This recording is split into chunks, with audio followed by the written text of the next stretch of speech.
Grigory Rasputin. The name itself evokes a sense of mystery and intrigue, a figure cloaked in shadows and whispers. This Siberian peasant, with his piercing gaze and enigmatic aura, rose to become one of the most influential figures in early 20th century Russia. Born into a humble family, Rasputin's journey from obscurity to the heart of the Russian Empire is nothing short of extraordinary. His life was a tapestry woven with threads of faith, power and political turmoil. Each thread a story of its own, contributing to the complex and often contradictory narrative of his existence. He was a man of contradictions, revered by some as a holy man, reviled by others as a debauched charlatan. His duality fascinated and repelled in equal measure, making him a polarizing figure in Russian society. His story, steeped in controversy, continues to captivate and perplex historians even today. Scholars debate the true nature of his influence and the extent of his power, with each new discovery adding another layer to his enigmatic persona. Rasputin's life was a whirlwind of power and intrigue, a constant dance between the sacred and the profane. His presence at the Russian court was both a blessing and a curse, depending on whom you asked. He navigated the opulent world of the Russian court with an almost uncanny ease, his rustic origins seemingly at odds with the grandeur that surrounded him. Yet he moved through this world as if he belonged, his influence growing with each passing day. His influence over the Romanov family, particularly Tsarina Alexandra, was undeniable. She saw him as a savior, a man sent by God to heal her son and guide her in troubled times. Yet the source of his power remains a subject of debate.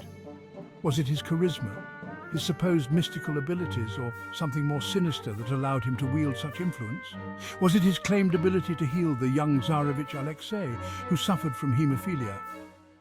His apparent success in alleviating the boy's suffering earned him the unwavering loyalty of the Tsarina. Or was it a more sinister form of manipulation? Some believed he used dark arts or psychological manipulation to maintain his hold over the royal family. Whatever the truth may be, Rasputin's presence cast a long shadow over the twilight years of the Romanov dynasty. His influence was felt in every corner of the court, his actions shaping the fate of an empire on the brink of collapse. He became a lightning rod for the discontent brewing among the Russian people, a symbol of the perceived decadence and corruption of the regime. His very name became synonymous with the excesses and failures of the ruling class. His assassination, a gruesome affair shrouded in secrecy, only served to further cement his place in the annals of history. The details of his death are as murky and contested as his life, adding to the mythos that surrounds him. But who was the real Grigory Rasputin, the man behind the myths and legends? Was he a saint, a sinner, or something in between? The truth, perhaps, lies somewhere in the shadows, forever eluding our grasp. Grigory Yefimovich Rasputin was born in 1869 in the small village of Pokrovskoye, Siberia. His early life was unremarkable, typical of a peasant in rural Russia. He received little formal education and spent his youth working the land. However, even in his younger years, whispers of Rasputin's mystical inclinations began to surface. He was known for his solitary nature and his deep religious fervor. In his late teens, Rasputin underwent a spiritual awakening. He embarked on a pilgrimage, immersing himself in the world of Russian Orthodox mysticism. He spent years wandering, visiting monasteries and holy sites, seeking enlightenment and spiritual guidance. It was during this period that he honed his skills as a healer and mystic. He developed a reputation for his piety and his ability to alleviate suffering. News of Rasputin's purported healing abilities spread beyond the confines of his village. He attracted a growing number of followers, drawn to his charisma and the hope he offered. His reputation eventually reached the ears of high society in St. Petersburg, a world far removed from his humble beginnings. Little did he know that his destiny was about to become intertwined with the fate of the Russian Empire. In 1905, Rasputin arrived in St. Petersburg, a city teeming with political unrest and social upheaval. His reputation as a holy man and healer preceded him. It was in this climate of uncertainty that he was introduced to Tsar Nicholas II and Tsarina Alexandra. The royal couple, desperate for a cure for their hemophiliac son Alexei, saw in Rasputin a beacon of hope. Alexei's illness was a constant source of anxiety for us. Hemophilia, a rare blood disorder, meant that even a minor injury could prove fatal for our young son. Traditional medicine had failed to provide a cure, leaving us desperate for a miracle. Rasputin, with his claims of healing and his air of spiritual authority, seemed to offer a solution. Whether through genuine healing abilities or the power of suggestion, Rasputin appeared to have a calming effect on Alexei during his episodes. This apparent success endeared him to Tsarina Alexandra, who became increasingly reliant on his counsel. Rasputin's influence over me grew, extending beyond matters of health to encompass political decisions. This newfound power would have profound consequences, fueling resentment and suspicion among the Russian elite. Section 4, Whispers of Discontent, the royal court divided. The Russian Empire, already teetering on the brink of change, found itself further destabilized by internal strife and external pressures. Rasputin's meteoric rise from peasant healer to the Tsarina's confidant did not go unnoticed. His journey from obscurity to the heart of the Russian court was nothing short of extraordinary. The Russian court, a viper's nest of ambition and intrigue, watched his growing influence with suspicion. Whispers of his mysterious powers and the Tsarina's unwavering trust in him spread like wildfire. They do not understand his piety and wisdom. To them, he is an enigma, a man whose spiritual depth they cannot fathom. Rasputin is a man of God. His devotion is genuine, his prayers heartfelt, and his connection to the divine undeniable. Rumors about his behavior and his hold over the Tsarina began to circulate. Stories of his late-night escapades and questionable associations fueled the fire. His unorthodox religious views and his penchant for debauchery alienated many in the aristocracy. They saw him as a threat to their traditional values and the stability of the court. Alexandra, they question his motives. They fear he's leading you astray, that his influence over you is dangerous. They see him as a dangerous charlatan. His presence in the court is a constant source of tension and mistrust. While Tsarina Alexandra remained convinced of Rasputin's piety and wisdom, her unwavering support only deepened the divide. Many others saw him as a dangerous charlatan. The court was rife with rumors and suspicions, each whisper adding to the growing tension. They questioned his motives and his influence over the royal family. The more he was seen with the Tsarina, the more the court's distrust grew. His presence is essential. To some, he is a beacon of hope, a spiritual guide in troubled times. He has been a beacon of hope for us. His prayers and blessings have brought comfort to many, especially in these uncertain times. His presence at court became a divisive issue, further polarizing an already fractured political landscape. The court was split between those who saw him as a savior and those who viewed him as a threat. The outbreak of World War I in 1914 only served to heighten tensions. The war brought unprecedented challenges and further strained the fragile unity of the court.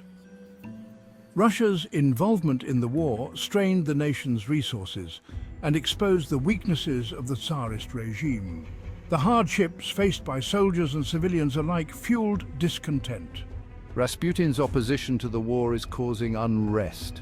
His vocal stance against the conflict has made him a controversial figure. His alleged meddling in military affairs is eroding public confidence. The military leadership is increasingly wary of his influence. Rasputin's opposition to the war and his alleged meddling in military affairs further eroded public confidence in the monarchy. His actions were seen as undermining the war effort. The stage was set for a confrontation, a clash between the old world order embodied by the Tsar and the rising tide of discontent sweeping the nation. The court, the military and the public were all on edge, waiting for the inevitable storm. Section 5. A web of intrigue, enemies at every turn.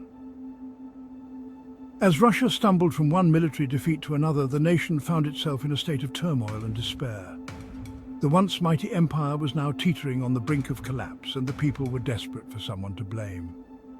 The blame for the country's misfortunes increasingly fell upon Rasputin. His critics, who were growing in number and influence, saw him as the root cause of Russia's woes. These critics included members of the aristocracy, high-ranking officials, and influential figures within the government. They were united in their belief that Rasputin's presence was a malign influence on the Tsar and the nation, and even some within the Tsar's own family, who were deeply concerned about the direction in which the country was heading. The internal conflict within the royal family only added to the growing sense of unease, saw him as a threat to Russia's stability. They believed that his influence over the Tsarina was not only dangerous, but also detrimental to the future of the monarchy. His influence over the Tsarina is a dangerous liability. We cannot allow this to continue unchecked. We must act to save Russia. The fate of our nation depends on it. They viewed his influence over the Tsarina as a dangerous liability, one that threatened the very foundation of the monarchy. The Tsarina's unwavering trust in Rasputin was seen as a vulnerability that could be exploited by Russia's enemies, one that threatened the very foundation of the monarchy. The royal family was in distress, and the stability of the entire nation was at risk. A plot began to take shape, a clandestine plan that would change the course of Russian history. The conspirators knew that their actions would have far-reaching consequences, a plan to remove Rasputin from the picture permanently. They believed that his removal was the only way to restore stability and order to the nation. We must be careful. Every step we take must be shrouded in secrecy. Any leak of our plan would mean swift and brutal retribution. We cannot afford to make any mistakes. The conspirators, driven by a mixture of patriotism, political ambition, and personal animosity, believed that Rasputin's assassination was necessary to save Russia from ruin. They were willing to risk everything for their cause. Among them were Prince Felix Yusupov, a man of great wealth and influence, who played a central role in the plot. A member of the Tsar's extended family, Vladimir Purishkevich, a right-wing politician known for his fiery speeches and strong opinions, and Grand Duke Dmitry Pavlovich, a cousin of Tsar Nicholas II, who brought a sense of legitimacy to the conspiracy. A cousin of Tsar Nicholas II. Together, they formed a formidable alliance, united by their common goal. We must meet in secret, carefully laying the groundwork for our daring and dangerous plan. Every detail must be meticulously planned. The conspirators understood the need for secrecy. They knew that their lives depended on it. They knew that any leak of their plan would result in swift and brutal retribution. The stakes were incredibly high. They met in secret, carefully laying the groundwork for their daring and dangerous plan. Each meeting was filled with tension and urgency. Their target, however, was no ordinary man. Rasputin's enigmatic personality and his close relationship with the royal family made him a formidable adversary. Rasputin, with his enigmatic personality and his rumored mystical powers, presented a unique challenge. His followers believed in his abilities, and his influence was far-reaching. The conspirators knew that removing him would not be easy, but they were determined to succeed.